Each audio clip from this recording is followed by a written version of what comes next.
Assalamualaikum warahmatullahi wabarakatuh. Good morning, students. Uh, in our last class, that is before the puja vacation, we have studied about the osmosis. Now today we will continue the chapter absorption by roots, and our today's topic is tonicity. Tonicity, students, means the relative concentration of the solution that determines the direction and the extent of diffusion. That means the type of tonicity means the concentration of solute and solvent. The concentration of solute and solvent which determines in which direction diffusion or osmosis takes place. And the extent of the diffusion, that means up to what extent the diffusion will take place, is called tonicity. So tonicity means what? The relative concentration of the solution. That means solvent and solute, relative concentration of the solvent and solute on either side of a selectively permeable membrane that determines the direction as well as the magnitude of the diffusion is called tonicity. And based on the tonicity, the solution can be of three types: isotonic solution, hypotonic solution, and hypertonic solution. Today, one by one, we will study about what happened to the cell when we will put it into the isotonic solution, when we will put it into the hypotonic solution, as well as in the hypertonic solution. And what is the composition of these three types of solutions? So let's start. Isotonic means iso means same, and tonus means concentration of solute and solvent.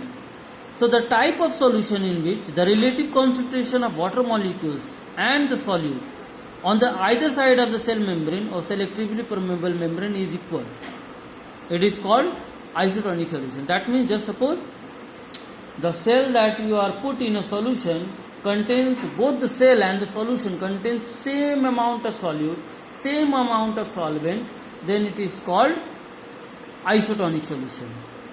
And when you will put a cell inside an isotonic solution, there will be no any net movement of water molecules.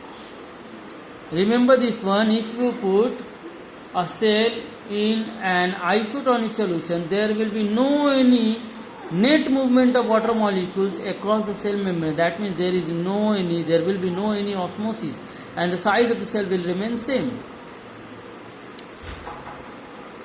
Now the next one is hypotonic solution. Hypo means lower. In this type of condition or solution, the solution outside the cell has lower solute. That means the concentration of solute outside the cell is very low. And the best example is resins or kismis. Kismis contains more food particles, more solute particles inside the cell. And when you will put kismis in water, the water will not contain any solute particles or very less solute particles. And what will happen when you will put kismis in water? It will make a hypotonic solution, and the water molecules from outside, that means from water, will move into the cell, that is inside the kismis, and end osmosis takes place. That means in hypotonic solution, end osmosis takes place, as a result of which the cell swells up and its size increases. So the kismis will swell and its size will increase.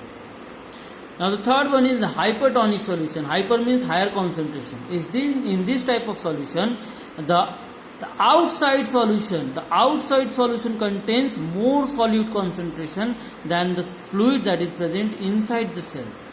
And if you put a cell inside a hypotonic solution, the water molecules will move out of the cell and exosmosis takes place, and as a result of which the cell gets shrink.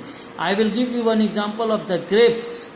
If you put grapes in honey, so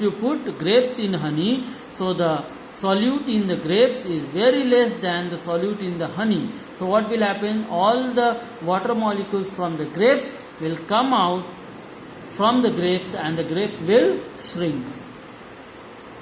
Now In your book, in your textbook, the examples are given with a plant cell and an animal cell. Animal cell, they have taken the RBC, that is the red blood corpuscles, and a plant cell. So when you will put animal cell, that is the RBC, in an isotonic solution, as well as a plant cell in an isotonic solution, you will see there is no any movement of water molecules, either from the cell to outside or outside to the cell. And in both the cases, there is no any change in the shape or size of the cell. That is, there is no any water movement. But if we will put the same cell inside a hypertonic solution, that means the solution in which the solid concentration is more in the outside the cell. So what will happen?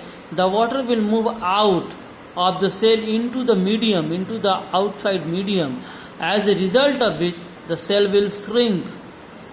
The cell will shrink. But when we will put the same cell inside the hypotonic solution, that means the solution which contains less amount of solute concentration, so what will happen? The water will move inside the cell, and then that cause the swelling of the cell. Here you can see the swelling of the cell, as a result of which endosmosis takes place. So here are three types of solution in which you will have to remember the composition of the solution and what happened to the cell when it is put inside a particular type of solution. And now if you have any question regarding the topic, text me. Assalamu alaikum.